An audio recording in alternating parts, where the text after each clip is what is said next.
hidden high in the clouds, carved into mountain stone.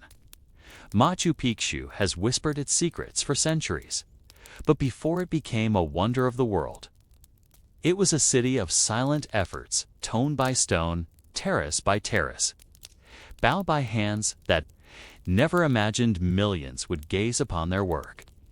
Tonight, we journey gently through the misty peaks of Peru to uncover the quiet, forgotten story of how Machu Picchu rose and why it nearly disappeared. If softly spoken stories of lost cities and ancient effort help ease your mind, you've come to the right place. Subscribe now and tap the bell icon for more sleepy, steady steps through the world's forgotten wonders. Before we continue, I'd love to know, where are you listening from, and what time is it for you right now? It's always amazing to see how far our quiet little stories are reaching. In the thin air of the Andes, nearly 8,000 feet above sea level, the granite bones of Huayna Picchu Mountain held secrets that would challenge every assumption about pre-Columbian engineering. Picture yourself standing where Inca stonemasons once worked, the morning mist clinging to the slopes as it does today. It's obscuring and revealing the enormity of what was about to unfold. This was not merely construction. This was a conversation between human ambition and geological time, carved one chip at a time from the living rock. The year was approximately 1450. During the reign of Pachacati Inca Yupanqui, the ninth Sapa Inca, whose name literally meant earthshaker. But the earth-shaking that would occur here was not through conquest or ceremony, but through the methodical, almost meditative process of stone selection and shaping that would define Machu Picchu. For centuries, the workers who arrived at this remote ridge were not ordinary laborers, but master craftsmen whose skills had been honed through generations of architectural achievement throughout the Inca Empire. The granite quarry at Machu Picchu existed right on the construction site, an extraordinary convenience that speaks to the careful selection of this location. Unlike other Inca sites where massive stones had to be transported across vast distances, here the very mountain that would support the city also provided its building materials. The quarrymen worked with an intimate knowledge of stone behavior that modern engineers are only beginning to understand. They could read the grain of granite like a manuscript, understanding where natural fractures would occur and how different sections of stone would respond to weathering over decades and centuries. Each morning, as the first rays of sunlight painted the eastern slopes of the sacred mountains, the sound of stone striking stone would echo across the valley. But this was not the crude battering that might characterize less sophisticated construction. The Inca stonemasons used bronze tools with edges hardened through techniques that combined copper and tin in precise proportions. These tools, along with harder stone hammers made from basalt and quartzite, allowed them to shape granite with remarkable precision. The work was painstaking. A single block might require weeks of careful chipping, shaping, and fitting. The selection of stones followed principles that went far beyond mere structural necessity. Each granite block was chosen not only for its size and potential shape, but for its relationship to the stones that would surround it. The Inca understanding of what archaeologists call ashlar masonry involved creating interlocking joints, so precise that even today, centuries later, you cannot slide a knife blade between the fitted stones. This level of precision required not just skill, but an almost mystical understanding of geometry and weight distribution. The workers operated in small groups, each responsible for specific sections of the construction. Master stonemasons would select the raw blocks from the quarry face, often choosing stones that already possessed natural characteristics that could be enhanced rather than fighting against the granite's inherent structure. They understood that stone, like any natural material, had preferences, directions in which it preferred to split, surfaces that would weather better when oriented certain ways, and internal stresses that could be channeled constructively rather than becoming points of failure.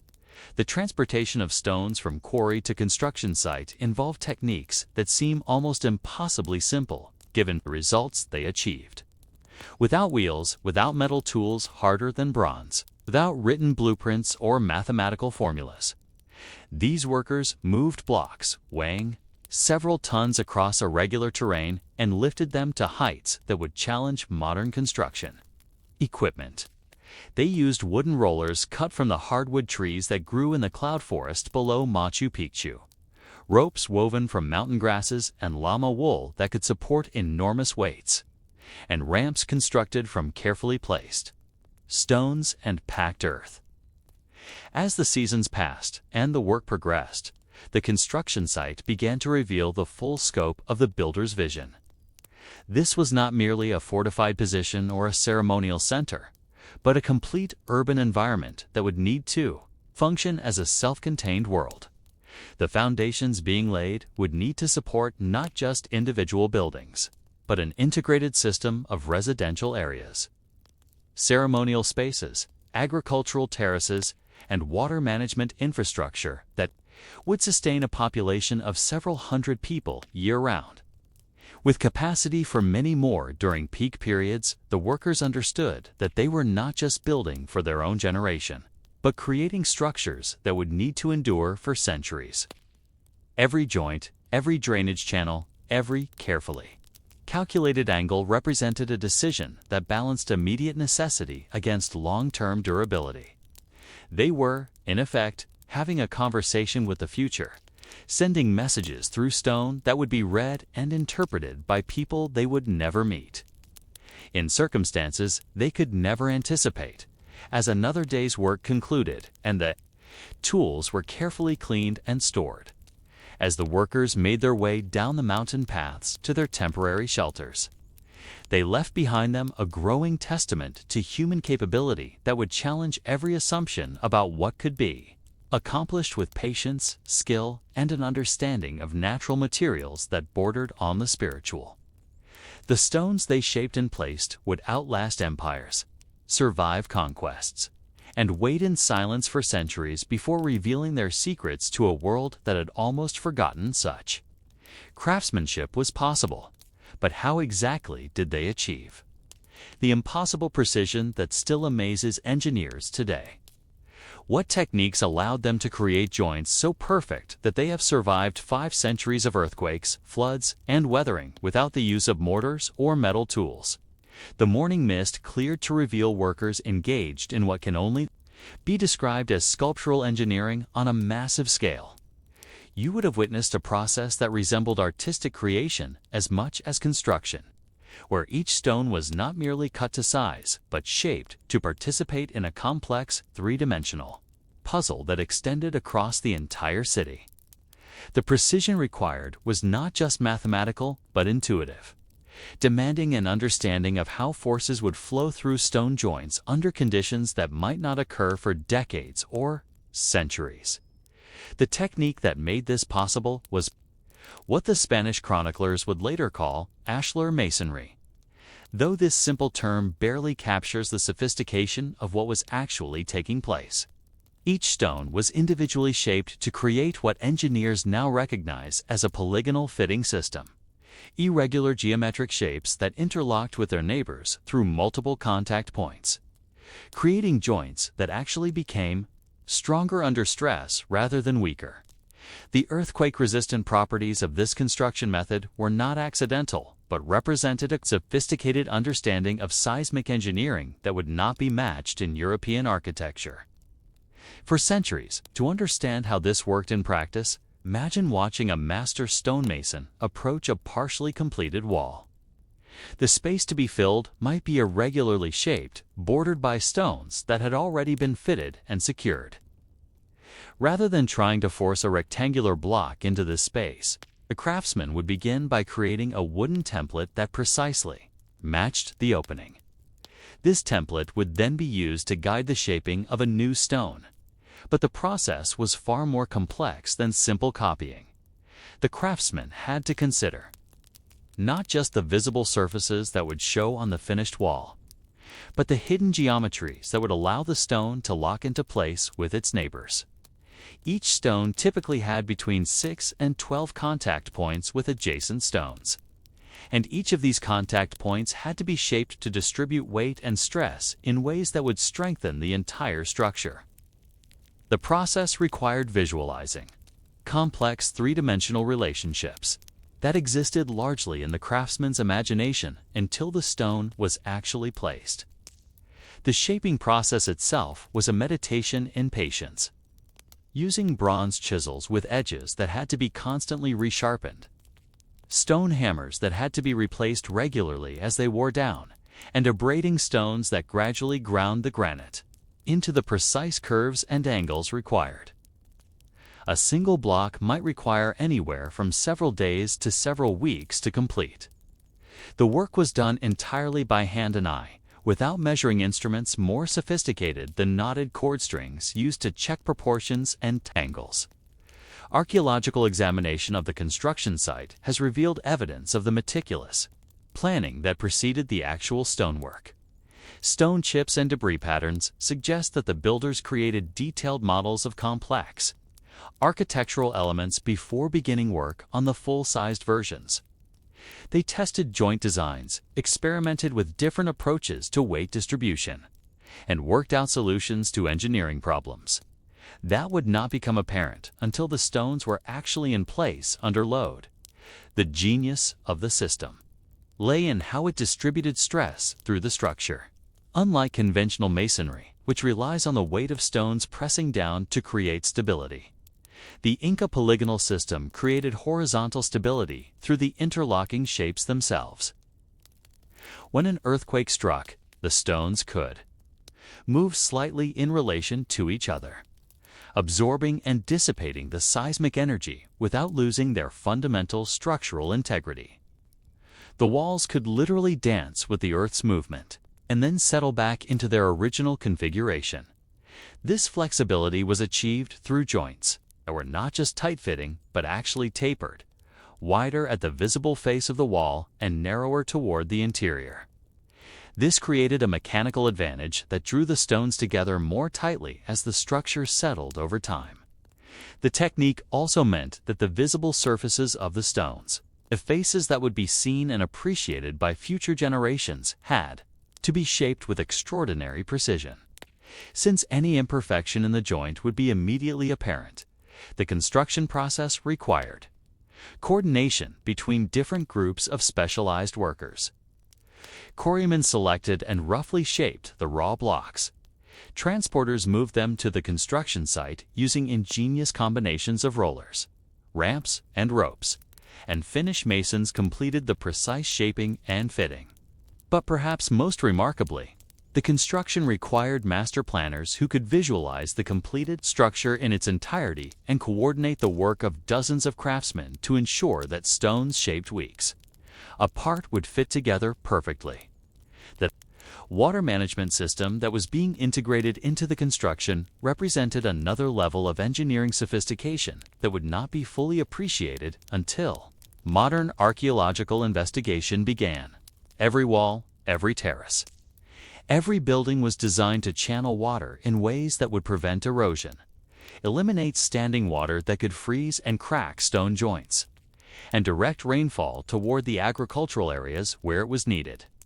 The drainage channels carved into stone foundations, the slight slopes built into terrace surfaces, and the carefully planned gutters and downspouts created a comprehensive water management system that has continued to function effectively for more than 5 centuries as the walls rose higher and the complexity of the construction increased. The builders faced challenges that required innovative solutions. Corners where walls met at angles had to be engineered to handle the convergence of forces from multiple directions. Doorways and windows required lintels that could span openings while supporting the weight of stone walls above. Staircases carved from single blocks of granite had to be precisely positioned to handle the traffic of hundreds of people while remaining stable under varying load conditions. The integration of the construction with the natural landscape represented perhaps the most sophisticated aspect of the entire project. Rather than imposing geometric regularity on the irregular mountain terrain, the builders worked with the natural contours of the ridge, creating structures that seemed to grow organically from the granite bedrock. This approach required constantly adapting construction techniques to local conditions, creating custom solutions for specific sites rather than applying standardized building methods. The agricultural terraces that were being constructed simultaneously with the residential and ceremonial structures required their own specialized engineering approaches. Each terrace had to be designed as an independent structural system that could support not just its own weight, but the additional loads of soil, water, and crops. The three-layer construction system: gravel for drainage, sand for filtration, and humus for cultivation, had to be precisely proportioned and installed to create growing conditions that would remain productive for generations. As another season of construction concluded, the scope of the achievement was becoming apparent even to the workers who were creating it. They were not just building structures that would house and serve their generation, but creating an architectural legacy that would represent the highest achievement of their civilization. The stones they were shaping with such care would outlast the empire that commissioned them, surviving political upheavals, natural disasters, and centuries of neglect to stand as testimony to human capability guided by patience, skill, and an almost mystical understanding of materials and forces. But what was daily life like for the people who would inhabit this extraordinary place once the construction was complete? How would the carefully engineered spaces be used by the community that would call Machu Picchu home? The final phases of construction revealed the true genius of the builders. Vision: this was not merely an impressive collection of stone structures, but a living ecosystem where every architectural element served multiple functions in supporting a complex community. As you walked through the completed sections of Machu Picchu during these final construction years, you would have witnessed the transformation of engineering achievement into functional urban environment, where the precision of the stonework served the daily needs of real people in ways both practical and profound. The residential areas demonstrated how the builders had solved the fundamental challenge of mountain living, creating comfortable, functional spaces within the constraints imposed by steep terrain, variable weather, and limited building materials. Each house was positioned to take advantage of solar heating during the day, while providing protection from the winds that could make high-altitude nights brutally cold. The thick stone walls absorbed heat from the sun during daylight hours and slowly released that warmth throughout the night, creating a primitive but effective thermal management system. The interior arrangements of these dwellings reflected sophisticated understanding of how families and work groups would use the spaces. Most houses featured a central hearth area surrounded by stone benches and storage niches that were carved directly into the walls during construction. These niches were precisely sized to hold specific types of object: ceramic vessels, textiles, tools, and food supplies, creating organized storage systems that maximize the utility of limited floor space.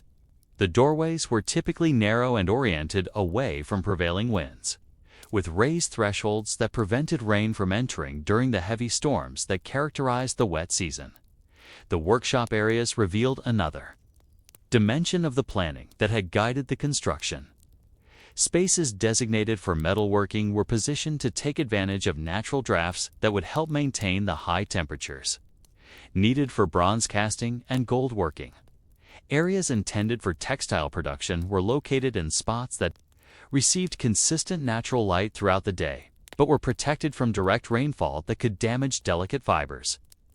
The integration of specialized workspaces into the overall architectural plan demonstrated that the builders had anticipated not just who would live in Machu Picchu, but exactly how they would make their living there.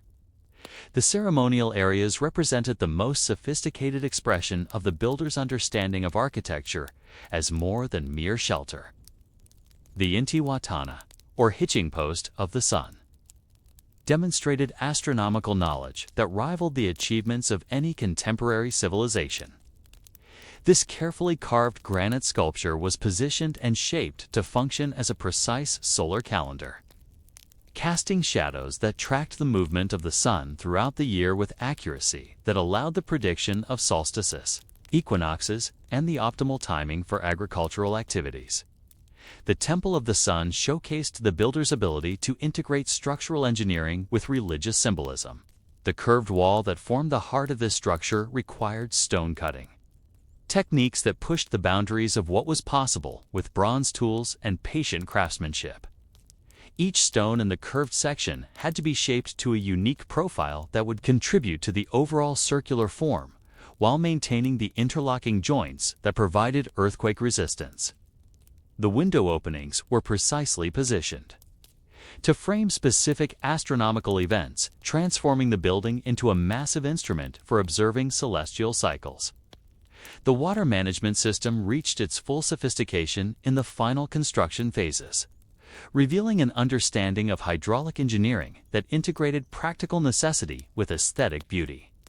The network of channels, fountains, and drainage systems moved water throughout the city in ways that served multiple functions simultaneously. The same water that provided drinking supplies for the residents also irrigated the agricultural terraces, powered small-scale industrial activities, and created the pleasant sound of running water that enhanced the acoustic environment of the ceremonial areas. The agricultural terraces completed during this final phase demonstrated engineering principles that modern, sustainable agriculture is only beginning to rediscover. The three-layer construction system created growing conditions that were actually superior to the natural soils available in the surrounding region. The gravel drainage layer prevented the waterlogging that could destroy crops during the heavy rains of the wet season. The sand filtration layer maintained soil moisture during dry periods while preventing the salt buildup that could make soil infertile over time. The humus cultivation layer provided the nutrients needed for intensive agriculture while maintaining the soil structure that prevented erosion. The integration of storage facilities throughout the complex revealed sophisticated understanding of food security and resource management. The calcas, or storage warehouses, were positioned in locations that took advantage of natural air circulation to preserve grain and other food supplies for extended periods. The stone construction of these buildings, combined with their strategic placement on the hillsides, created environmental conditions that inhibited the growth of mold and fungus while discouraging rodents and insects that could destroy stored food. The road and pathway system that connected all these elements demonstrated perhaps the most subtle aspect of the builder's genius. Every path was designed to handle the specific types of traffic it would carry: wide, gently sloped routes for llama caravans bringing supplies from the valley below, stepped pathways for pedestrian traffic between residential and work areas, and ceremonial routes that emphasized the symbolic importance of movement between sacred spaces. The integration of staircases, terraces, and buildings created circulation patterns that managed human and animal movement efficiently while reinforcing the social and religious hierarchies that structured Inca society. As the construction reached completion, the builders had created something unprecedented in human history: a completely integrated urban environment that functioned as a single, complex machine for mountain living. Every stone had been placed not just to serve its immediate structural function, but to contribute to systems that would support hundreds of people in comfort and safety at an altitude and in conditions that represented the extreme limits of what was considered habitable. The acoustic properties of the completed structures revealed another layer of planning sophistication. The arrangement of buildings and open spaces created natural amphitheaters where voices could be heard clearly across surprising distances. The ceremonial areas were designed to enhance the human voice during religious rituals, while the residential areas provided acoustic privacy that allowed families to conduct their daily lives without disturbing their neighbors. The final achievement was not just architectural, but social. The builders had created physical spaces that would shape and support the complex relationships between the different groups that would inhabit Machu Picchu. Spaces for the royal family and their immediate retainers, areas for skilled craftsmen and agricultural specialists, quarters for visiting dignitaries and their entourages, and accommodations for the service personnel who would maintain the entire complex. The architecture itself became a tool for organizing and maintaining the social order that would allow this remote mountain community to function successfully as the last stones were fitted into place and the construction tools were finally set. Aside, the builders could survey an achievement that represented the highest expression of their civilization's capabilities. They had created not just buildings, but a new way of living in harmony with one of the world's most challenging environments. The stones they had shaped with such care would soon be home to a community that would find in Machu Picchu everything needed for a rich, complex, and sustainable way of life. But who exactly were the people who would call this extraordinary place home? And how would their daily lives unfold within these carefully crafted spaces? In the early morning hours at Machu Picchu, when the mist still clung to the ancient terraces and the first rays of sunlight began to illuminate the precisely cut stone walls, you would have witnessed the beginning of another day in what was perhaps the most exclusive residential community in the Inca Empire. This was not a city in any conventional sense, but rather a royal estate where every inhabitant had been personally selected to fulfill specific roles in maintaining a mountain paradise for the Sapa Inca and his extended family. The very air you breathed here carried the weight of privilege and responsibility that defined every aspect of daily existence. The permanent residents of Machu Picchu were known as Yanakana individuals who had been permanently resettled from their birth communities to serve the royal household. Unlike the Mita system of temporary labor service that characterized most Inca public works, the Yanakona represented a different category of service relationship, one that involved permanent relocation and lifetime commitment to maintaining the royal estate. These were not slaves in any sense that would be recognized in other civilizations, but rather privileged servants whose status was considerably higher than that of ordinary farmers or laborers in the empire. The selection process for these positions represented one of the most sophisticated human resource management systems ever developed in the pre-Columbian Americas. Candidates were chosen not just for their skills in specific crafts or services, but for their genetic diversity, their loyalty to the imperial family, and their ability to adapt to the unique challenges of high-altitude living. Recent archaeological analysis of burials at Machu Picchu has revealed that the residents came from throughout the Inca Empire, from the highland regions around Cusco, from the coastal areas of Peru, from the Amazon basin, and even from regions as distant as modern-day Ecuador and Bolivia. This genetic diversity was not accidental, but represented deliberate policy, designed to create a resident population that combined the best skills and knowledge from throughout the empire. Metalworkers from regions known for their goldsmithing techniques, textile specialists from areas famous for their weaving traditions, agricultural experts from different ecological zones who understood how to grow specific crops under varying conditions, and ritual specialists who maintained the religious practices that legitimized imperial authority. Each resident brought not just their individual skills, but access to knowledge networks that connected Machu Picchu to every corner of the Inca world. The women of Machu Picchu included a significant number of former ACLA, members of the Chosen, women who had been selected as children for their beauty, intelligence, and noble bearing to serve in the empire's religious institutions. These women received educations that were unavailable to ordinary members of society, learning not just domestic skills, but astronomy, mathematics, textile arts at the highest levels of sophistication, and the complex ceremonial protocols that surrounded imperial court life.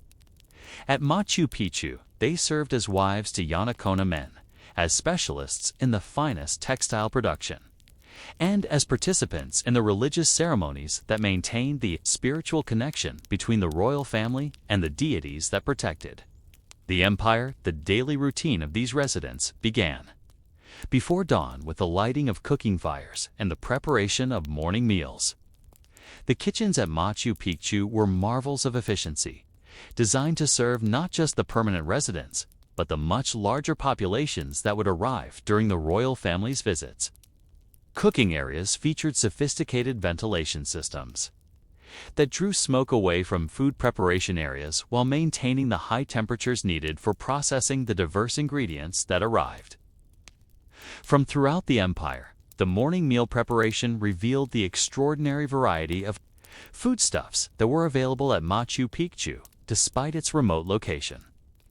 Quinoa and other high-altitude grains grown on the estate's own terraces were supplemented by sweet potatoes, beans and squash that arrived via the extensive network of runners and llama caravans that connected the estate to the broader empire. Protein came from guinea pigs raised in special pens built into the residential areas, from llamas and alpacas that grazed on the natural pastures around the site, and from preserved fish and seafood that arrived from the Pacific coast carried by teams of specialized runners who could cover the distance from coast to mountains in just a few days.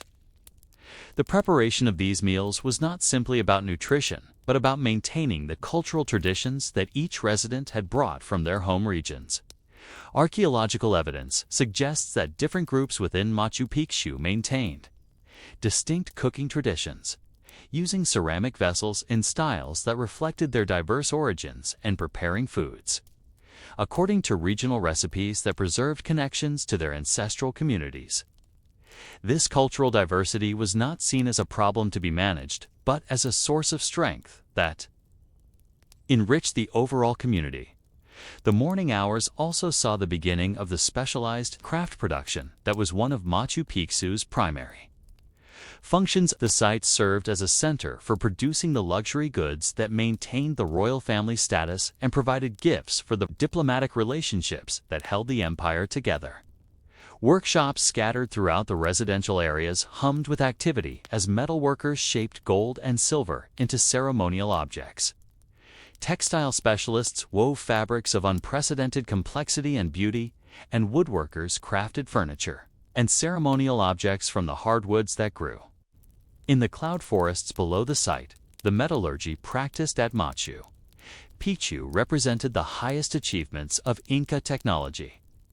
Archaeological excavations have revealed evidence of sophisticated bronze-working techniques, including the production of tools and weapons that combined copper and tin in proportions that created alloys superior to those produced in many contemporary Old World civilizations.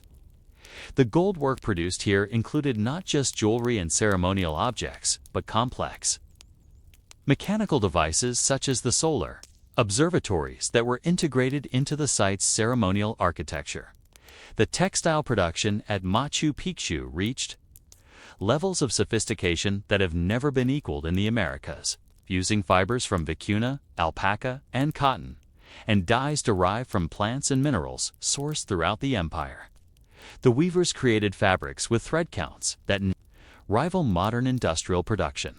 These textiles served not just as clothing, but as a form of currency, diplomatic gifts, and religious objects that played crucial roles in the ceremonial life of the empire. The social organization of daily life at Machu Picchu reflected the complex hierarchies that structured Inca society, but with modifications that acknowledged the unique circumstances of the estate. While the residents were all technically servants of the royal family, they enjoyed privileges and living conditions that were far superior to those of ordinary subjects throughout the empire. Their houses, while modest by royal standards, featured amenities such as private water supplies, sophisticated heating systems, and storage facilities that ensured food security even during the difficult months of the dry season. The workday at Machu Picchu was structured around the agricultural calendar and the ceremonial obligations that defined the rhythm of imperial life. During planting and harvest seasons, all residents participated in the agricultural work that maintained the estate's food production. During the dry season, when agricultural demands were minimal, more time was devoted to craft production and the maintenance activities that kept the estate in perfect condition for royal visits. The integration of work and ceremony that characterized daily life at Machu Picchu reflected the Inca understanding that all productive activity had religious dimensions. The planting of crops was accompanied by rituals that honored the earth spirits and ensured good harvests. The production of textiles and metalwork incorporated ceremonial elements that transformed craft activity into acts of religious devotion. Even routine maintenance work was understood as a form of service to the deities that protected the empire and the royal family. As the morning progressed and the mist cleared from the terraces, the residents of Machu Picchu would have looked out over a landscape that represented the successful integration of human activity with natural systems. The agricultural terraces that stepped down the mountainsides provided not just food security, but a visual demonstration of human capability to create order and beauty in even the most challenging environments. The carefully maintained buildings and plazas represented not just functional spaces, but a physical manifestation of the social order that made their privileged life possible. But what happened when the royal family actually arrived at Machu Picchu? How did this carefully organized community transform itself to accommodate the needs and expectations of the most powerful people in the empire? The arrival of the royal entourage at Machu Picchu transformed the estate from a well-ordered residential community into something approaching a small city, as the permanent population of several hundred residents was suddenly joined by an additional population that could number in the thousands. You would have witnessed a carefully choreographed expansion of every aspect of daily life. From food preparation and housing arrangements to ceremonial activities and security measures that reflected the Sepa Inca was not merely a political leader, but a divine being whose presence sanctified the very ground he walked upon. The advanced preparations for a royal visit began weeks before the emperor's actual arrival, as messages carried by the empire's renowned Chasqui runner system provided detailed information about the size of the entourage, the duration of the planned stay, and the specific ceremonial and recreational activities that would be conducted during the visit. The permanent residents of Machu Picchu would transform themselves from a self-contained community into an event management organization, capable of providing luxury accommodations and sophisticated entertainment for the most demanding guests. In the known world, the logistical challenges of supporting a royal visit were staggering. The Sapa Inca traveled with hundreds of attendants, bodyguards, court officials, and family members, each with their own specific requirements for housing, food, and ceremonial objects. The royal family's personal belongings included elaborate textiles, precious metal objects, ceremonial weapons, and religious artifacts that had to be properly housed and protected.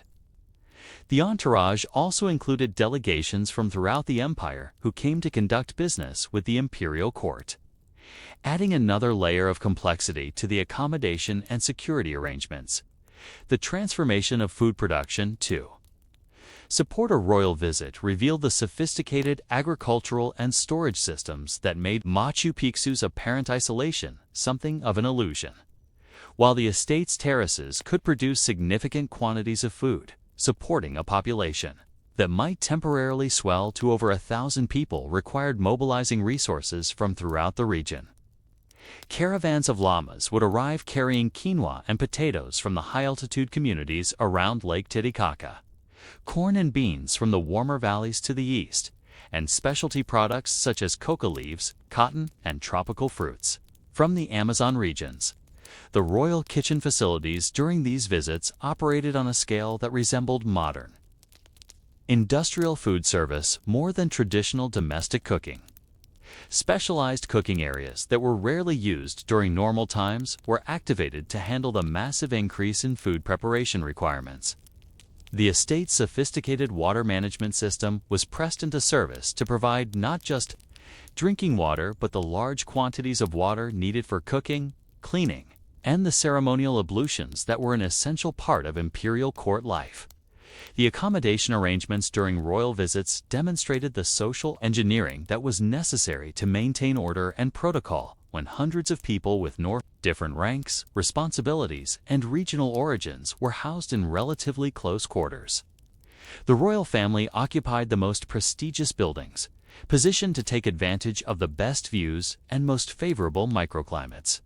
High-ranking court officials were housed in buildings that reflected their status while maintaining appropriate distances from the royal residences.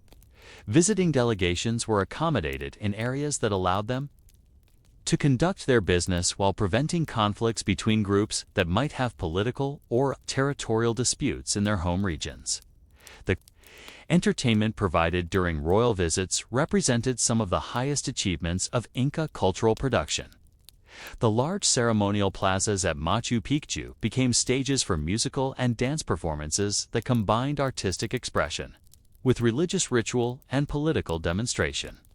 Musicians from throughout the empire performed on instruments that ranged from simple flutes and drums to complex ensembles that included bronze bells, panpipes, stringed instruments whose construction required sophisticated knowledge of acoustics and metallurgy.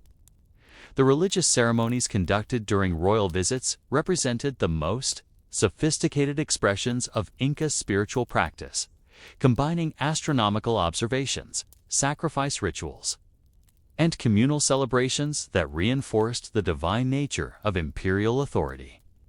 The Intihuatana and other astronomical observation points at Machu Picchu played crucial roles in these ceremonies, providing precise information about solar and lunar cycles that guided the timing of rituals and validated the emperor's claim to divine connection with celestial forces. The production and display of luxury goods during royal visits demonstrated the empire's wealth and technological sophistication to visiting delegations who would carry reports of what they had seen back to their home regions. The workshops at Machu Picchu operated at maximum capacity during these periods, producing textiles, metalwork, and ceremonial objects that served as diplomatic gifts and demonstrations of imperial power. The quality of these products was intended to inspire both loyal admiration and cautious respect among the empire's diverse subject populations. The hunting expeditions that were a regular feature of royal visits provided opportunities for the emperor and his male relatives to demonstrate their prowess while exploring the diverse ecosystems that surrounded Machu Picchu. These expeditions were not simple recreational activities, but complex logistical operations that required the coordination of beaters, guards, and specialized hunters who understood the behavior of the deer, bears, and other game animals that inhabited the cloud forests and high-altitude grasslands around the estate. The integration of visiting delegations into the daily life of Machu Picchu during royal visits provided opportunities for the kind of face-to-face diplomacy that maintained the empire's unity despite its enormous geographic and cultural diversity.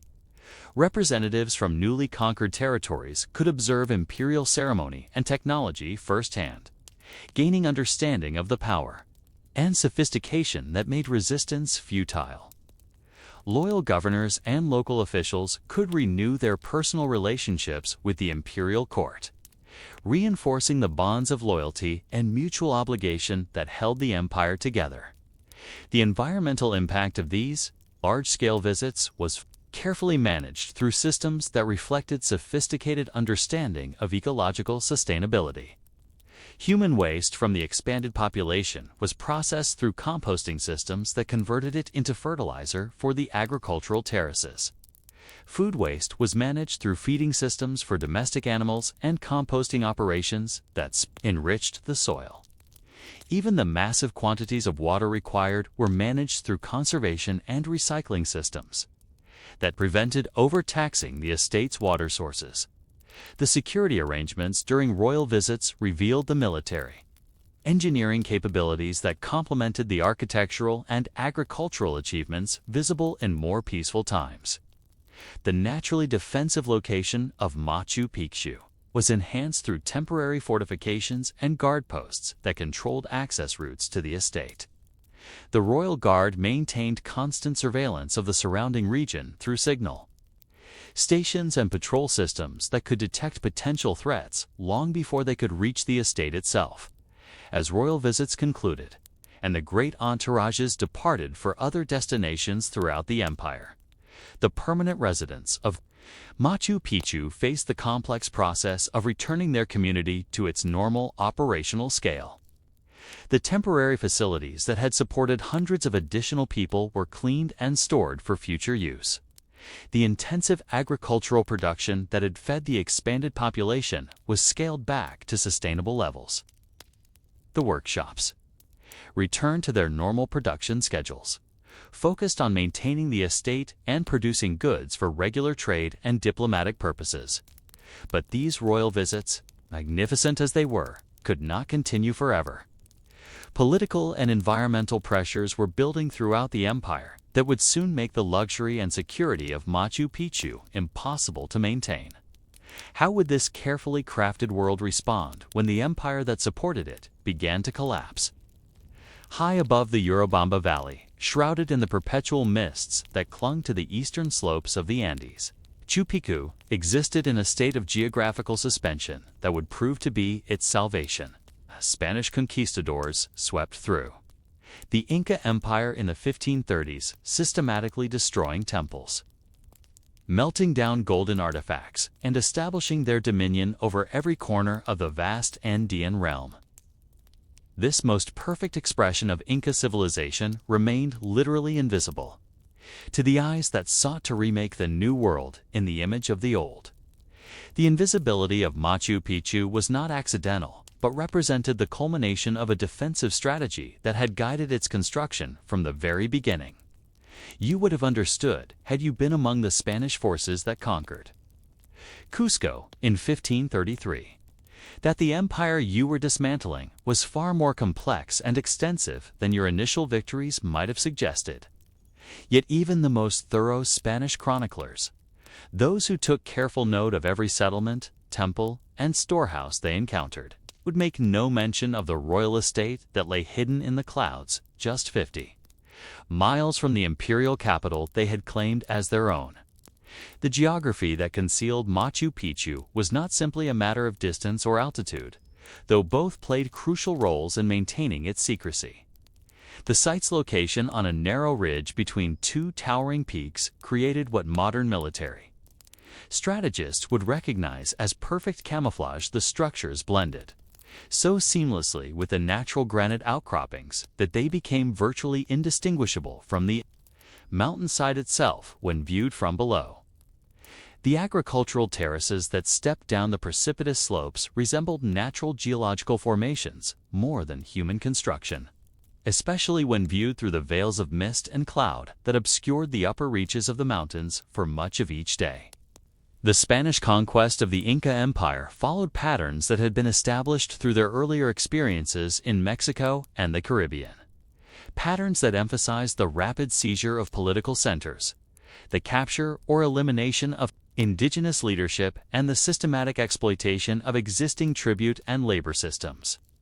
This approach, which had proven devastatingly effective in other contexts, paradoxically worked in Machu Picchu's favor by focusing Spanish attention on the most visible and accessible centers of Tisabo and accessible centers of Inca power while leaving the more remote and specialized and undisturbed. Francisco Pizarro and his men were motivated primarily by the immediate acquisition of gold and silver, treasures that were concentrated in the temples and palaces of major urban centers rather than in remote royal estates whose wealth lay primarily in sophisticated architecture and agricultural systems. The Spanish chronicles of the conquest period make clear that the conquistadors were most interested in locations that could provide immediate returns on their investment in men and materials, and a mountain retreat accessible only by difficult foot travel would have seemed an unlikely source of the portable wealth they sought. The timing of Machu Picchu's abandonment proved crucial to its survival, as the estate was already in the process of being evacuated when Spanish forces first appeared in the Cusco region. The civil war between Huascar and Atahualpa had disrupted the normal patterns of royal residence and court activity, meaning that when the Spanish arrived, they found no obvious evidence of recent imperial presence at sites that might otherwise have attracted their attention. The systematic destruction of Inca records and the execution or exile of most members of the imperial court eliminated the human sources of information that might have led Spanish forces to investigate remote locations that were not immediately apparent from their conquest of more accessible centers. The Spanish administrative system that was established following the conquest relied heavily on indigenous collaborators who provided information about local resources, populations, and tribute obligations. However, the people who had knowledge of Machu Picchu's existence and location were precisely those who had the most reason to keep that information secret. The Yanacona and former Akla who had staffed the estate were individuals whose entire identities had been built around service to the imperial court, and revealing the location of royal refuges would have represented the ultimate betrayal of everything they had lived for. The encomienda system that the Spanish used to organize colonial exploitation was based on the control of indigenous populations and their productive activities. Since Machu Picchu had been abandoned and its population dispersed, there were no concentrations of people whose labor could be systematically exploited, no agricultural surplus that could be redirected to Spanish purposes, and no obvious signs of the wealth that motivated Spanish exploration of remote regions. The site's invisibility was enhanced by the absence of the human activity that would have made it detectable to Spanish scouts and administrators. The environmental conditions that had made Machu Picchu a desirable royal retreat also contributed to its concealment from Spanish eyes. The cloud forest ecosystem that surrounded the site was dramatically different from the environments that Spanish explorers had encountered in other parts of the Americas, featuring dense vegetation, unpredictable weather patterns, and terrain that was difficult and dangerous for European horses and equipment. The Spanish preference for accessible routes that could accommodate their cavalry and supply trains meant that the narrow mountain paths that led to Machu Picchu were simply not the kind of routes they would normally choose to explore. The indigenous populations that remained in the region after the conquest had powerful incentives to maintain the secrecy surrounding Machu Picchu and other hidden sites. These communities understood that Spanish discovery of such locations would inevitably lead to their destruction and exploitation, while concealment offered the possibility that sacred sites and cultural treasures might survive until circumstances allowed for their revival. The collective decision to maintain silence about Machu Picchu represented a form of cultural resistance that was perhaps more effective than armed opposition in preserving at least some elements of the world that had been lost. The Spanish colonial administration's focus on the extraction of mineral wealth, particularly silver from the mines at Potosi, meant that resources for exploration and settlement were directed toward regions that offered obvious economic returns. The remote mountain areas where sites like Machu Picchu were located were considered peripheral to Spanish interests unless they contained readily accessible deposits of precious metals or large indigenous populations that could be pressed into service. The absence of both these attractions meant that such areas received minimal Spanish attention during the crucial early decades of colonial rule. The survival of Machu Picchu during the Spanish period was also facilitated by the gradual changes in the regional environment that made the site even less accessible than it had been during Inca times. The disruption of the empire's sophisticated road maintenance systems meant that the paths that had once connected the estate to the broader transportation network gradually became overgrown and impassable. The abandonment of way stations and supply depots that had supported travel in the region made journeys to remote locations increasingly difficult and dangerous.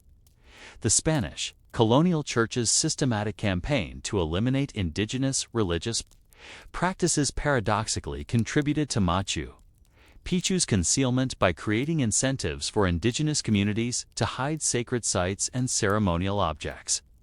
While the most prominent temples and ceremonial centers were destroyed or converted to Christian use, Smaller and more remote sites were often successfully concealed by communities that understood the importance of preserving at least some connections to their ancestral spiritual traditions.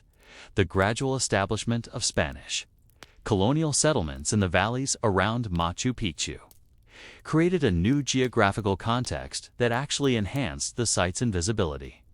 The Spanish towns and agricultural estates were concentrated in the more accessible and productive valley floors, creating patterns of settlement and economic activity that drew attention away from the remote mountain ridges where Inca sites were located.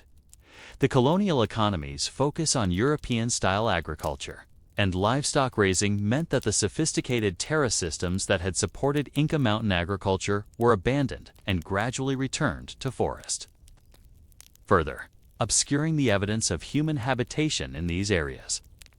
The transformation of the regional population through disease, forced relocation, and cultural disruption meant that by the end of the 16th century, there were very few people left who had direct knowledge of Machu Picchu's existence and location. The specialized knowledge that had been required to navigate the mountain trails and maintain the site's infrastructure was lost as the communities that had possessed that knowledge were scattered or destroyed. The oral traditions that might have preserved information about the site were disrupted by the systematic campaign to eliminate indigenous cultural practices and replace them with European alternatives.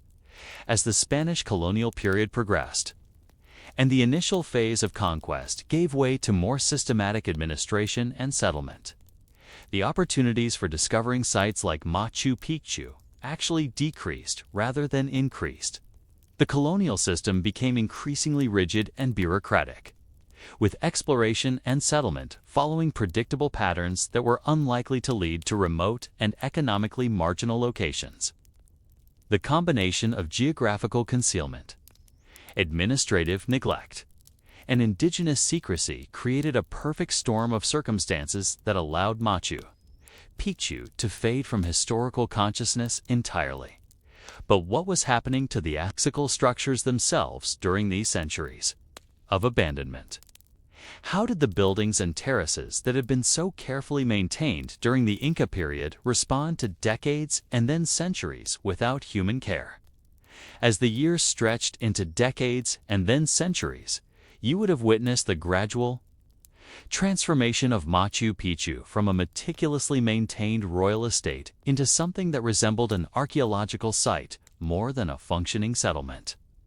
The process was not one of dramatic collapse, but rather a slow, organic integration with the natural environment that had always surrounded and partially defined the architectural achievement. The very qualities that had made the site invisible to Spanish conquistadors, its integration with natural landforms, its use of local materials, and its careful adaptation to environmental conditions, now facilitated its gradual return to a state that was neither entirely natural nor entirely artificial. The abandonment of Machu Picchu had been careful and deliberate, as the last residents attempted to preserve what could be preserved while concealing evidence of the site's importance and wealth. Portable valuables had been removed, doorways had been sealed with carefully fitted stones, and perishable materials had been stored in locations that offered the best protection from weather and decay. The residents understood that they might someday return, or that others might arrive who would need to reactivate the site's systems and structures. Their departure was thus not an abandonment in the sense of careless neglect, but rather a careful hibernation designed to maximize the chances of eventual revival. The agricultural terraces, which had required constant maintenance during the periods of active habitation, began to demonstrate the sophisticated engineering that had guided their construction, rather than collapsing immediately when human maintenance ceased. The three-layer drainage system that had been built into each terrace continued to function effectively, preventing the water damage that might have quickly destroyed less carefully designed structures. The gravel drainage layer continued to channel excess water away from the growing surfaces. The sand filtration layer continued to moderate soil moisture, and the humus cultivation layer gradually transformed from intensive agricultural production to a more natural plant community that still prevented erosion and maintained soil structure. The buildings showed similar resilience, as the ashlar masonry construction techniques that had been employed throughout the site proved their worth. Over decades of abandonment, the interlocking stone joints that had been cut with such precision remained tight and stable, even without regular maintenance. And the earthquake-resistant design that had been built into the construction continued to protect the structures from the seismic activity that periodically shook the region. The absence of mortar, which might have been seen as a weakness in other construction traditions, proved to be an advantage in this context, as there were no binding agents to deteriorate and cause structural failure. The water management systems that had been one of Machu Picchu's most sophisticated engineering achievements continued to function with remarkable effectiveness even without human supervision. The stone channels that had been carved to direct rainwater through the site continued to prevent flooding and erosion. The fountains continued to flow when supplied with adequate water from the springs above the site. And the drainage systems continued to protect buildings and terraces from water damage. The precision with which these systems had been designed and constructed meant that they required minimal maintenance to continue functioning. And their integration with natural water flows meant that they could operate effectively even when human intervention was no longer available. The vegetation that began to colonize the abandoned structures followed patterns that revealed both the site's careful integration with its environment and the resilience of the ecosystems that surround it. Native plants that had been carefully excluded from certain areas during the period of active habitation gradually re-established themselves. But the architectural forms and drainage systems continued to influence their growth patterns in ways that maintained many of the visual and functional characteristics that had been designed into the original landscape. The result was not wild overgrowth, but rather a careful integration of natural and artificial elements that actually enhanced the site's camouflage and protection. The cloud forest ecosystem that surrounded Machu Picchu proved to be both a protective environment and a gradual agent of change. The constant moisture and mild temperatures that characterized the local climate slowed the deterioration of organic materials while promoting the growth of mosses, lichens, and other plants that formed protective layers over stone surfaces. These biological communities actually helped preserve the structures by creating barriers against more aggressive forms of weathering while maintaining the humidity levels that prevented the freeze-thaw cycles that could crack stone joints in drier climates. The wildlife that had always been present in the region began to use the abandoned structures in ways that sometimes aided their preservation and sometimes posed challenges. Birds nested in crevices and overhangs in ways that helped maintain the acoustic properties of ceremonial spaces while also introducing organic matter that supported plant growth in otherwise sterile stone environments. Small mammals created pathways that followed the original circulation patterns of the site, while also causing localized disturbances that sometimes revealed architectural features that had been covered by accumulated debris. The seasonal cycles that had always influenced life at Machu Picchu continued to shape the site's evolution even in the absence of human inhabitants. The dry season allowed for natural maintenance processes as accumulated organic matter dried and was blown away by winds, while the wet season provided the water needed to maintain the drainage systems and support the plant communities that protected stone surfaces from more aggressive forms of weathering. The annual alternation between these conditions created a natural maintenance cycle that helped preserve the site's essential characteristics even without human intervention. The gradual accumulation of soil and organic matter in areas that had once been kept meticulously clean began to reveal the underlying logic of the site's organization. Courtyards and plazas that had been swept daily during the period of habitation gradually developed thin layers of forest floor material that actually helped protect the underlying stone pavements from weathering.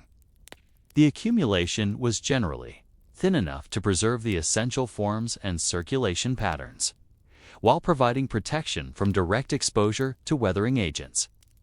The astronomical observation points that had been crucial to the site's ceremonial functions continued to provide accurate information about solar and lunar cycles, even without human observers to record and interpret the data. The intu and other carved stone features maintained their precise relationships to celestial movements, offering silent testimony to the sophisticated understanding of astronomy that had guided their creation. The shadows they cast continued to mark the passage of seasons and the timing of agricultural and ceremonial cycles, creating a calendar that operated independently of human presence or understanding. The integration of abandoned Machu Picchu with its natural environment created conditions that were almost ideally suited for long-term preservation. The site was remote enough to be protected from human disturbance, yet stable enough environmentally to avoid the dramatic natural disasters that might have caused sudden destruction. The climate was mild enough to prevent freeze-thaw damage, yet not so humid as to promote rapid decay of organic materials. The geological stability of the ridge prevented landslides or other catastrophic ground movements that might have damaged the structures. The absence of large-scale mining, agriculture, or settlement in the immediate vicinity of Machu Picchu during the colonial period meant that the site was protected from the kinds of human activities that destroyed many other archaeological sites during this period. The Spanish colonial economy's focus on valley floor agriculture and mineral extraction in other regions created a protective buffer of economic neglect around the site that proved crucial to its survival. The gradual loss of knowledge about the site's location and significance created an additional layer of protection, as there were no longer any human communities that might have been tempted to salvage stone or other materials for use in new construction projects.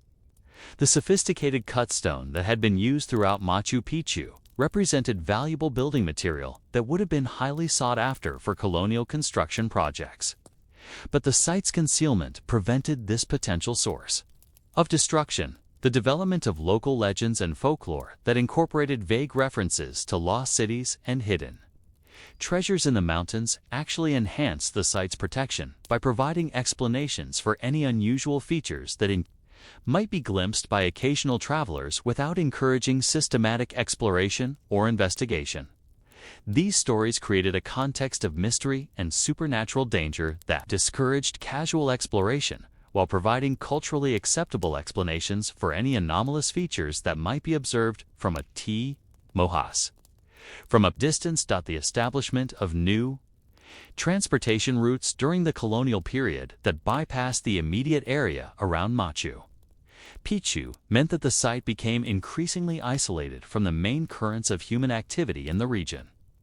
The Inca road system that had once connected the site to the broader empire gradually disappeared under forest growth, and the Spanish colonial road system followed different routes that were better suited to European transportation methods and economic priorities as the colonial period progressed and gave way to the Republican era following Peruvian independence.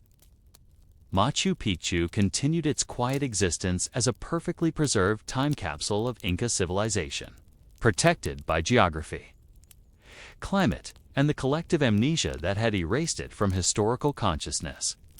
The site had become something unprecedented in archaeological terms, a major urban settlement that had been abandoned in perfect order and then left undisturbed for centuries, creating conditions that would eventually allow for unprecedented insights into Inca civilization when rediscovery finally occurred. But how long could such perfect concealment last in a world that was becoming increasingly connected and systematically explored? What combination of curiosity, ambition, and chance would finally bring Machu Picchu back into historical consciousness?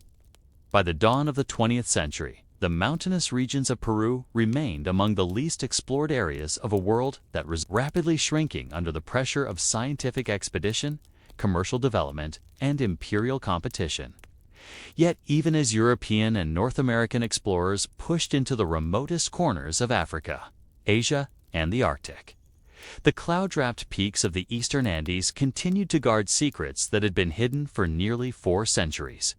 You would have found that you've been among the handful of travelers who ventured into these regions during the final decades of Machu Picchu's concealment, that the landscape itself seemed to conspire in maintaining the mysteries that had accumulated in its mist-shrouded heights.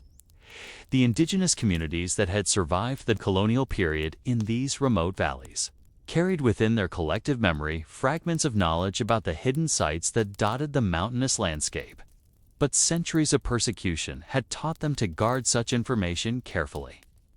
The oral traditions that might once have preserved detailed knowledge of locations, histories, and significances had been deliberately obscured and fragmented as a survival strategy, leaving only tantalizing hints and partial references that could not easily be assembled into coherent guidance for potential explorers. The Republican government of Peru, established following independence from Spain in the 1820s, faced enormous challenges in asserting effective control over the vast and diverse territory it had inherited from the colonial administration. The remote mountain regions where sites like Machu Picchu lay hidden were particularly problematic, as they offered few obvious economic opportunities while requiring significant investment of resources to explore and administer effectively. The government's priorities focused on more accessible regions that could contribute to national development and international trade, leaving the high Andes largely to the indigenous communities that had always lived there. The gradual development of scientific interest in Peru's pre-Columbian heritage during the 19th century created new pressures for exploration and investigation. But these efforts initially focused on sites that were already known and accessible rather than on the systematic exploration of remote regions that might contain undiscovered treasures. The spectacular ruins at Ollantaytambo, Pisac, and other locations in the Sacred Valley provided enough material for scholarly investigation to occupy researchers for decades without requiring them to venture into the more difficult terrain where the greatest secrets might be hidden. The construction of the railroad from Cusco toward the coast in the early 20th century brought new transportation possibilities to the region. But the route was chosen for commercial and political reasons that had little to do with archaeological exploration. The railroad followed the natural corridor of the Urubamba Valley, bringing regular transportation within a few miles of Machu Picchu for the first time since the collapse of the Inca road system.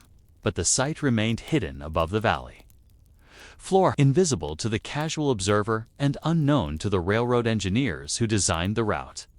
The local populations that lived along the railroad route and in the scattered communities throughout the region possessed varying degrees of knowledge about the ruins that lay hidden in the mountains above their settlements. Some families maintained specific information about particular sites, often in connection with agricultural activities or seasonal hunting expeditions that took them into areas where ancient terraces or building remains might be encountered. However, the social and economic disruptions of the late colonial and early Republican periods had scattered many communities and broken many of the traditional knowledge transmission systems that might have preserved more complete information. The economic development that accompanied the railroads construction created new opportunities for indigenous guides and porters who possessed knowledge of mountain trails and local conditions, but it also created new incentives for concealment. As communities worried that revelation of archaeological sites might lead to government appropriation of their traditional territories, the balance between potential economic benefits and traditional obligations to protect ancestral sites created complex moral and practical dilemmas for individuals who possessed relevant knowledge. The handful of European and North American travelers who visited the Cusco region during the late 19th and early 20th centuries were primarily interested in the already known archaeological sites and the exotic cultural experiences that could be obtained through relatively comfortable and predictable travel arrangements. Few were prepared for the physical challenges and logistical complexities involved in serious exploration of remote mountain areas.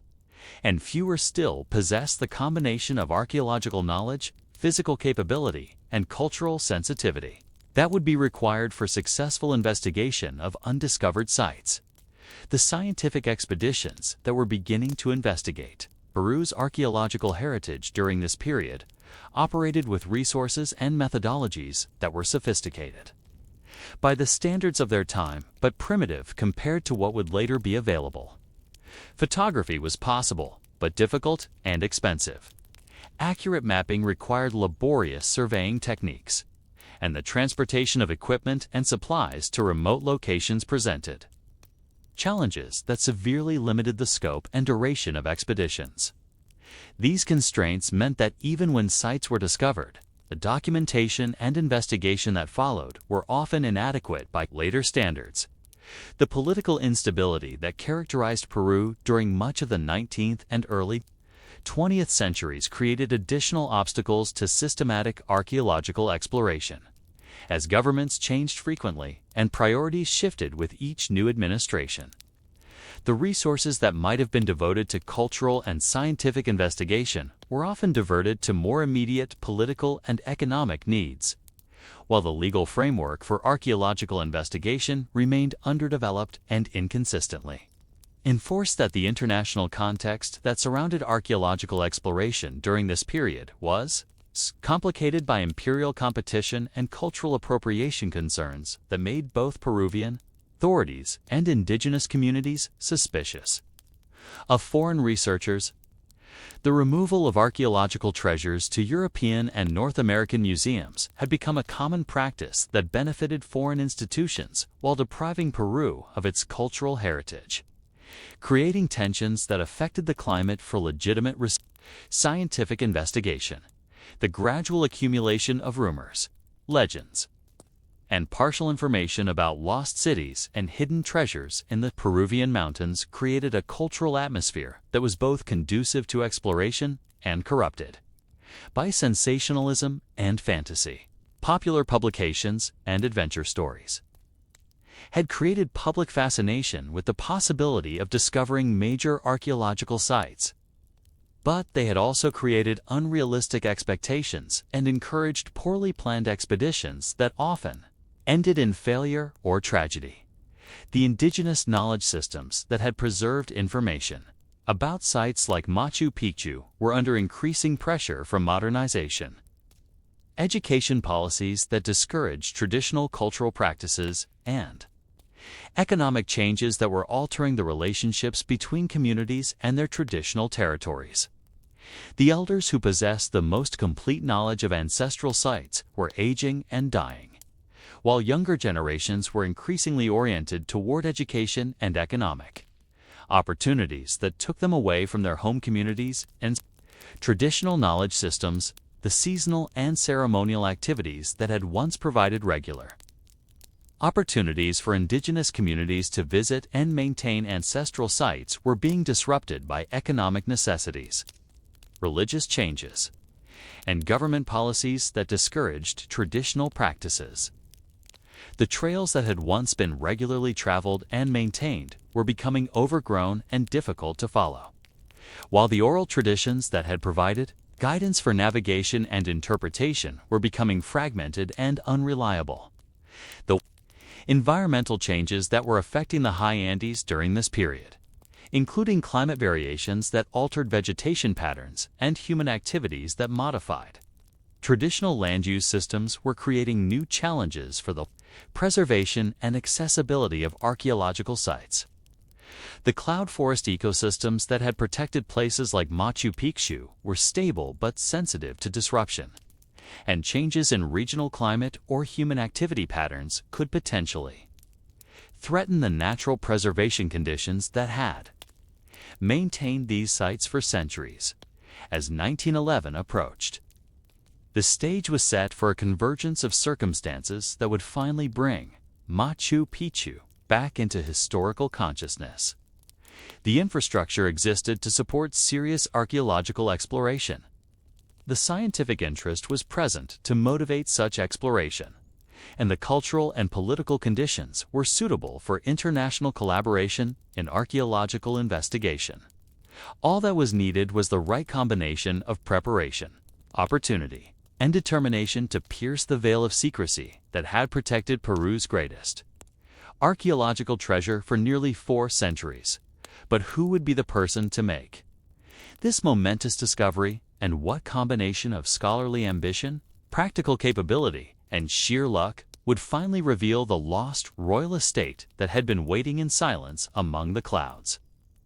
In the summer of 1911, you would have encountered Hiram Bingham III, Twicer, as he made final preparations for what would prove to be one of the most significant archaeological expeditions in modern history, though neither he nor anyone else could have predicted the magnitude of what lay ahead. Bingham was not the romantic adventurer that popular imagination would later make him, but rather a methodical academic whose approach to exploration combined scholarly rigor with practical determination in ways that perfectly suited him for the challenges he was about to face in the remote mountains of Peru. The man who would become known as the discoverer of Machu Picchu was Sisqua at 35, already an established figure in American academic circles, holding a position as lecturer in Latin American history at Yale University. His background was distinctly privileged. He was the grandson of Protestant missionaries who had worked in Hawaii, and his family connections had provided him with the educational opportunities and financial resources that made serious archaeological exploration possible. Yet Bingham was not simply a wealthy dilettante playing at scholarship. His academic work had already established him as a serious student of South American history, and his previous travels in the region had given him practical experience in dealing with the logistical and cultural challenges of working in remote areas. Bingham's interest in Molame Koise, Molikis' interest in crew was not casual but grew out of serious scholarly engagement with the historical sources that described the final period of Inca independence.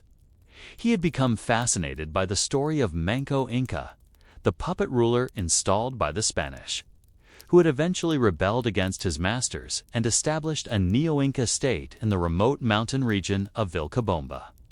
The Spanish Chronicles described a series of battles and negotiations between the colonial authorities and this last bastion of Inca resistance. But the exact locations of the cities and fortresses mentioned in these accounts remained unknown to modern scholarship. The quest for Vilcabamba, La Vieja, the lost capital of the Neo-Inca state, had attracted other explorers before Bingham, but none had possessed the combination of historical knowledge, practical resources, and systematic approach that he brought to the problem.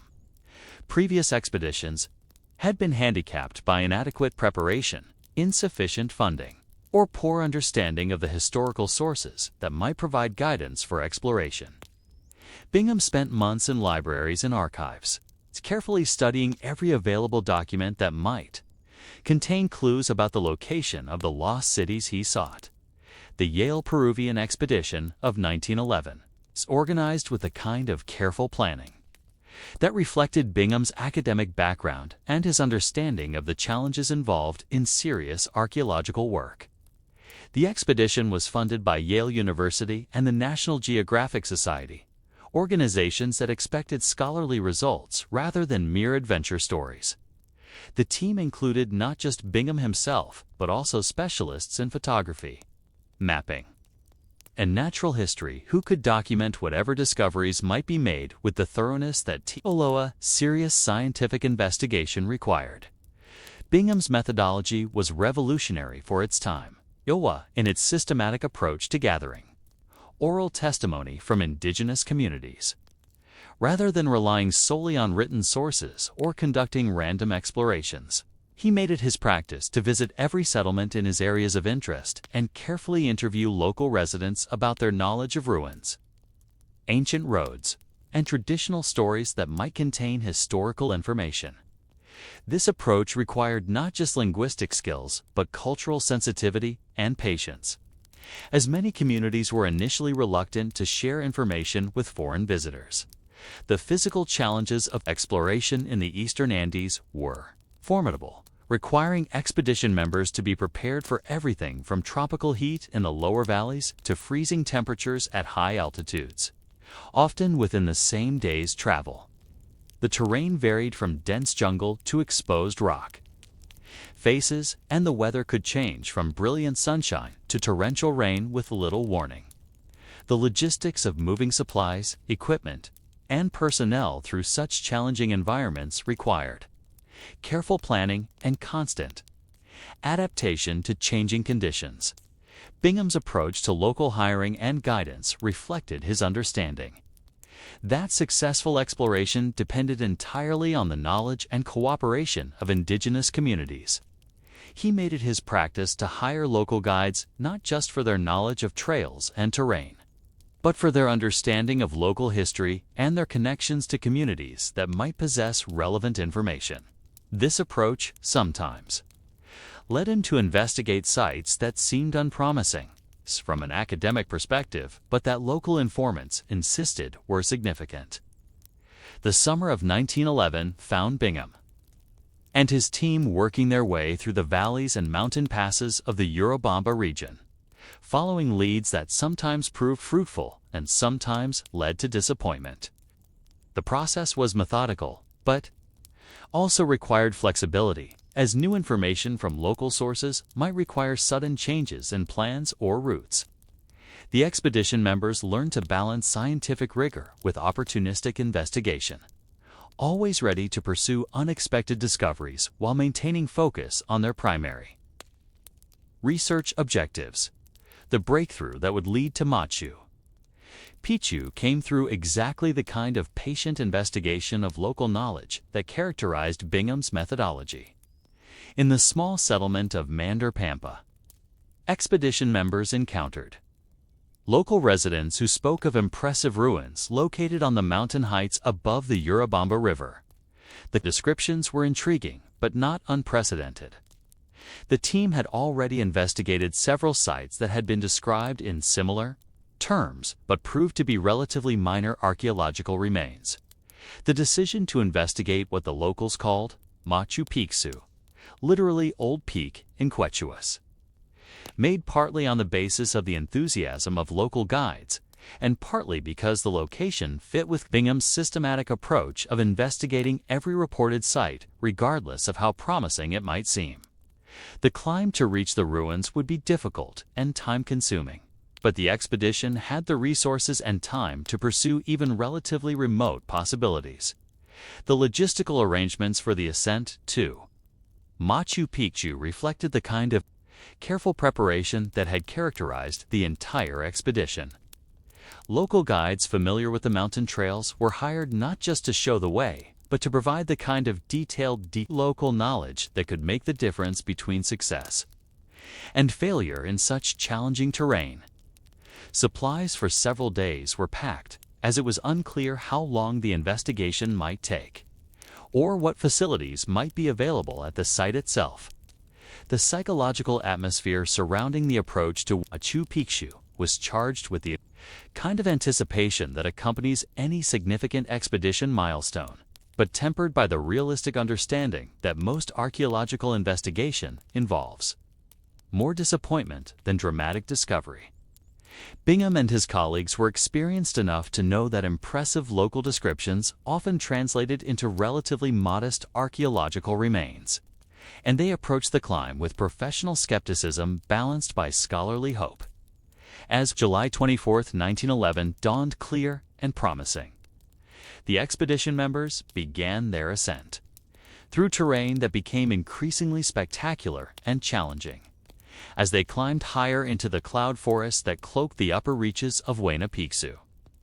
The trail, while difficult, showed signs of recent use and maintenance that suggested local people continued to visit the area regularly, though for what purposes remained unclear. The guides seemed confident about the route, but also respectful of something that they clearly considered significant. But what exactly did Bingham and his team find when they finally reached the hidden terraces of Machu Picchu? How did this first encounter with one of the world's greatest archaeological sites unfold.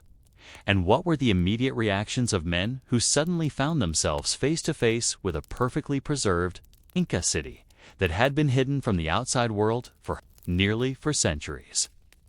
The morning mist was just beginning to clear from the mountain ridges when Hiram Bingham III, accompanied by his guide Anacleto Artiga and a small party of expedition members, crested the final rise that would bring them face to face with one of the most extraordinary archaeological sites on Earth. You would have shared in that moment of absolute astonishment as the clouds parted to reveal not the modest ruins that might have been expected based on previous discoveries, but a virtually intact Inca city spread across an impossible mountain ridge in a state of preservation that defied every assumption about what could survive for centuries of abandonment in such a challenging environment.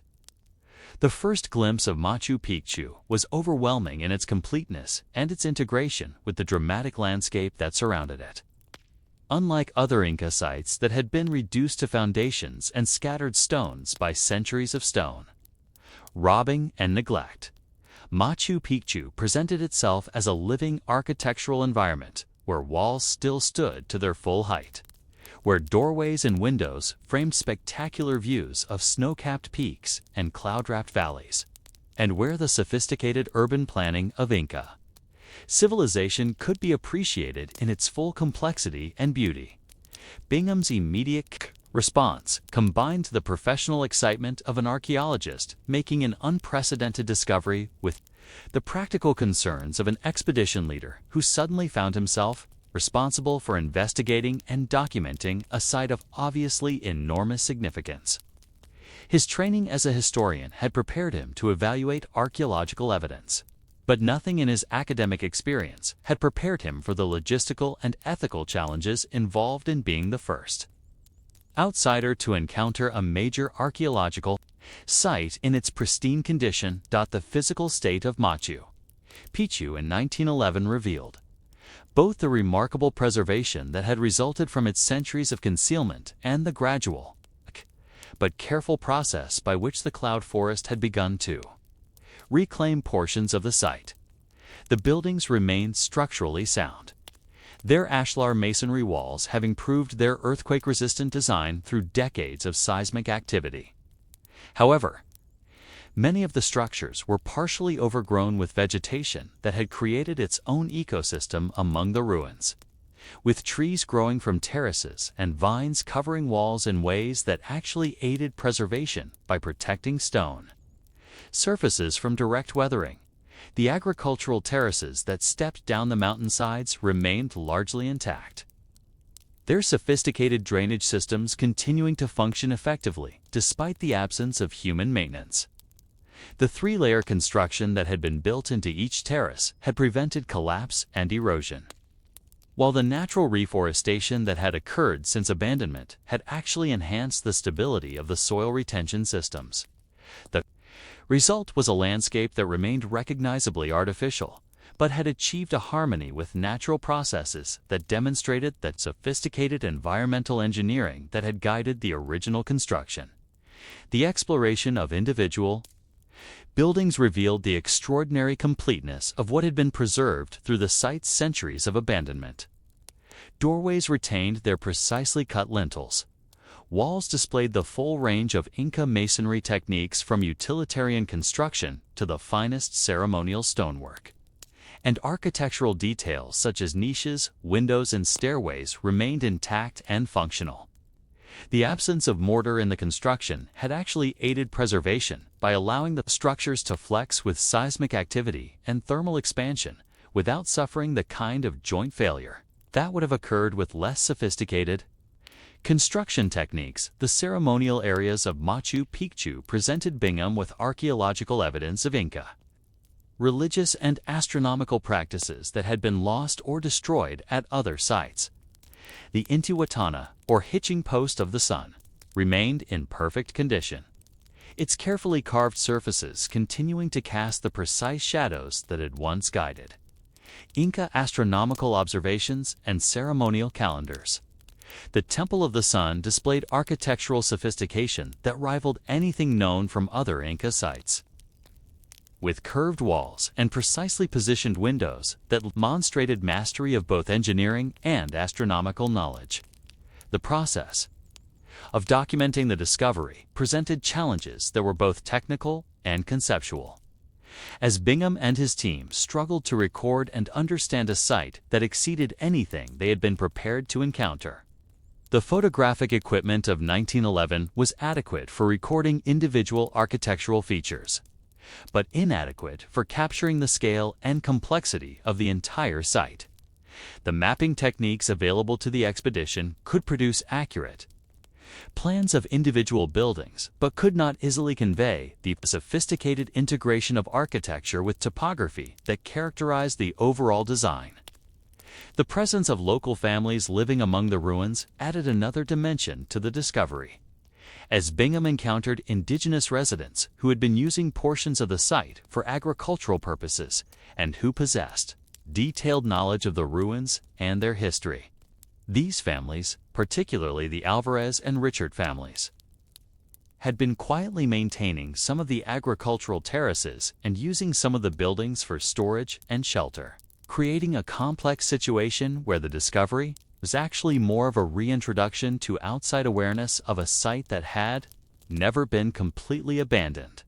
The interaction between Bingham and the local residents revealed the delicate cultural and political issues surrounding archaeological exploration in indigenous territories.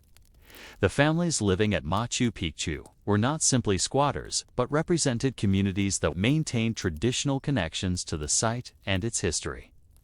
Their knowledge proved invaluable for understanding how the site had been used and maintained during the centuries since Spanish conquest.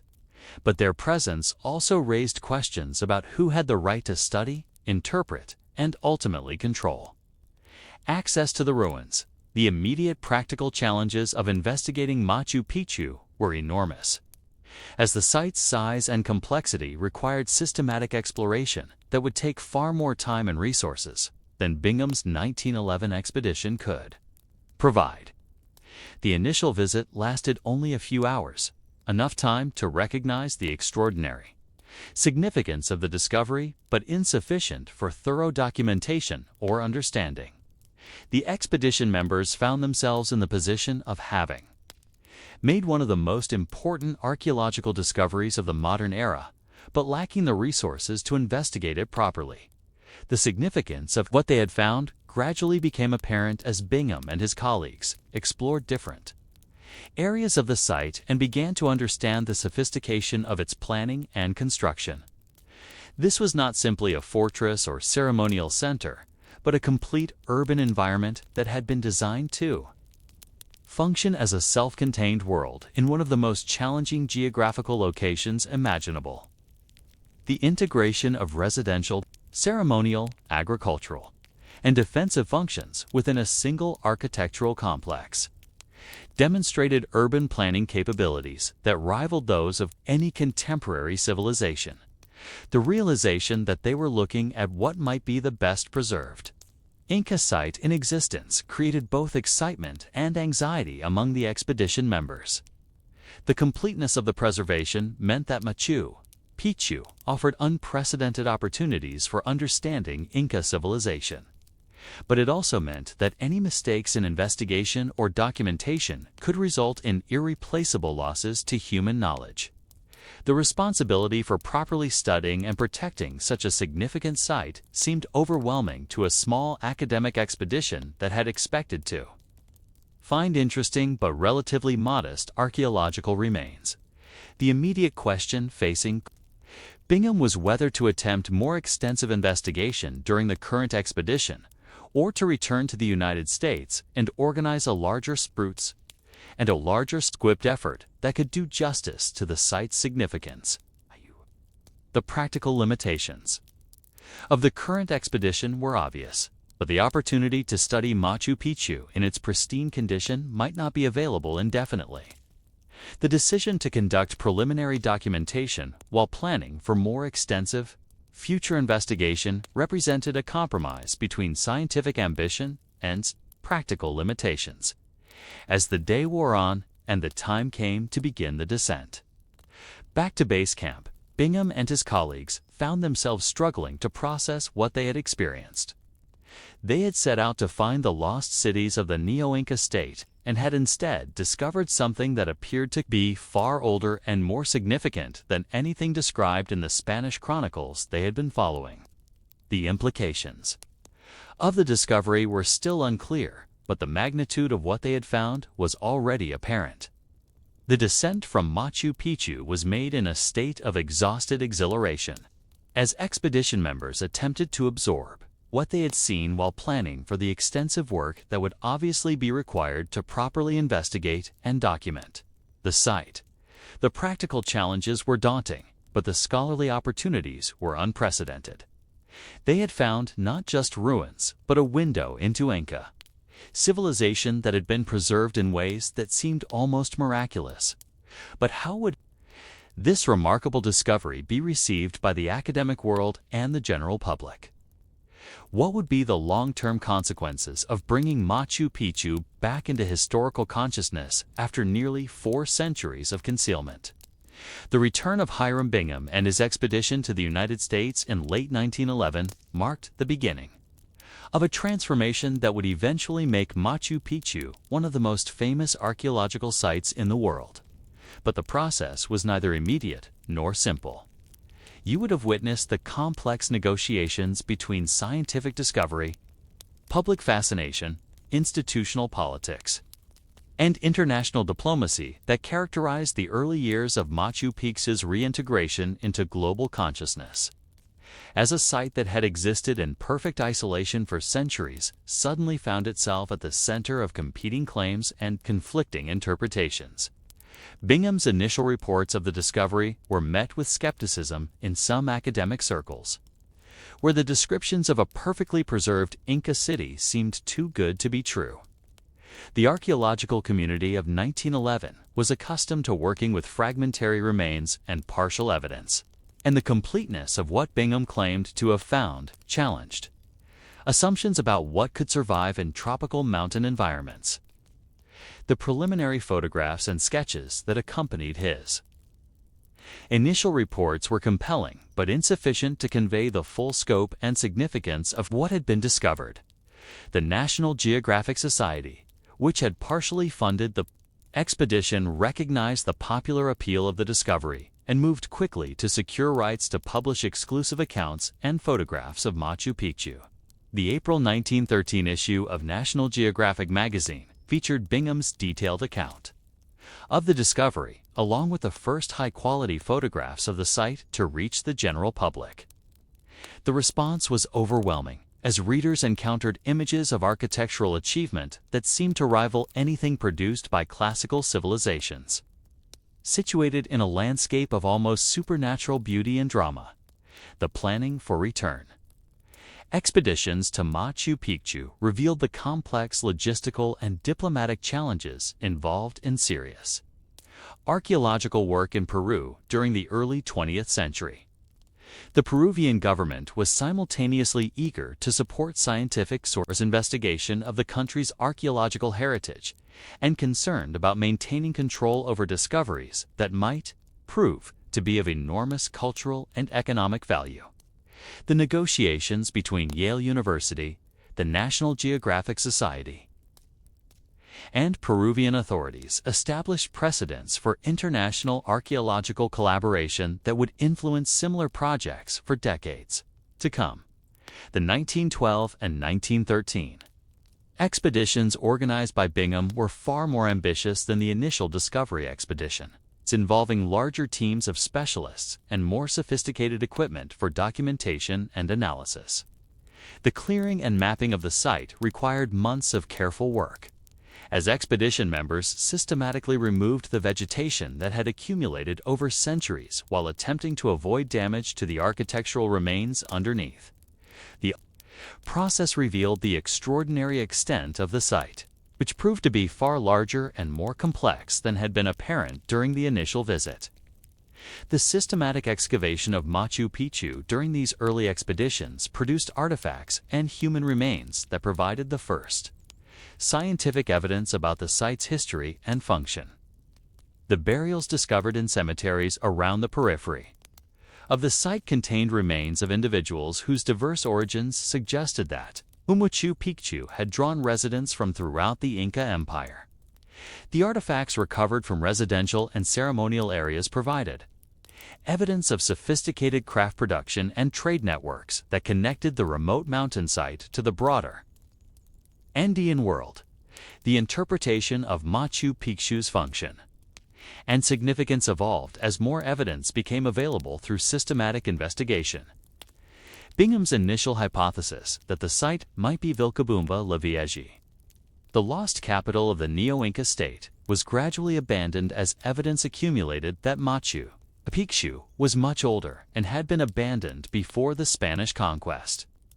Rather than serving as a center of resistance afterward, the emerging understanding of the site as a royal estate built during the height of Inca power represented a significant revision of initial interpretations, but one that was more consistent with the archaeological evidence. The public presentation of Machu Picchu through popular publications, lectures, and museum exhibitions created a global fascination with the site that went far beyond scholarly interest in its archaeological significance. The combination of architectural achievement, spectacular natural setting, and romantic mystery proved irresistible to public imagination. And Machu Picchu quickly became established in popular culture as the epitome of lost civilizations and hidden treasures. This popular appeal would eventually prove crucial to the site's preservation and protection. But it also created pressures and expectations that complicated serious archaeological investigation. The transportation infrastructure that was developed to support archaeological expeditions to Machu Picchu gradually made the site more accessible to other visitors, beginning the transformation from archaeological site to tourist destination that would characterize much of the 20th century. The construction of better trails, the establishment of supply bases, and the development of guide services created the foundation for the tourism industry that would eventually become crucial to the regional economy, but would also create new challenges for site preservation and management. The international recognition of Machu Picchu's significance led to early efforts at legal protection and conservation, as both Peruvian authorities and international organizations recognized that the site's unique value required special measures to ensure its preservation for future generations. The establishment of legal protections was complicated by questions about land ownership, indigenous rights, and the balance between scientific investigation, tourism development, and conservation priorities that would continue to challenge site management for decades to come.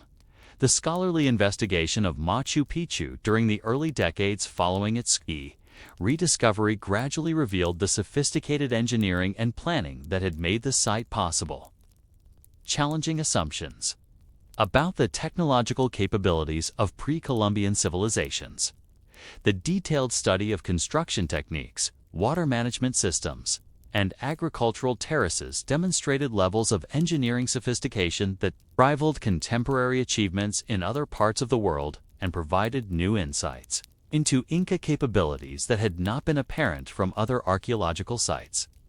The broader implications of the Machu Picchu discovery for understanding Inca civilization became apparent as scholars began to integrate evidence from the site with information from other archaeological investigations and historical sources. The completeness of the preservation at Machu Picchu provided opportunities to understand aspects of Inca society, technology, and culture that had been lost or poorly understood based on other evidence. The site became a key reference point for interpreting other Inca archaeological remains and for understanding the achievements of Andean civilization more generally. The photographic documentation of Machu Picchu that began with Bingham's expeditions and continued through subsequent investigations created an unprecedented visual record of a major archaeological site in various stages of clearing, restoration, and interpretation.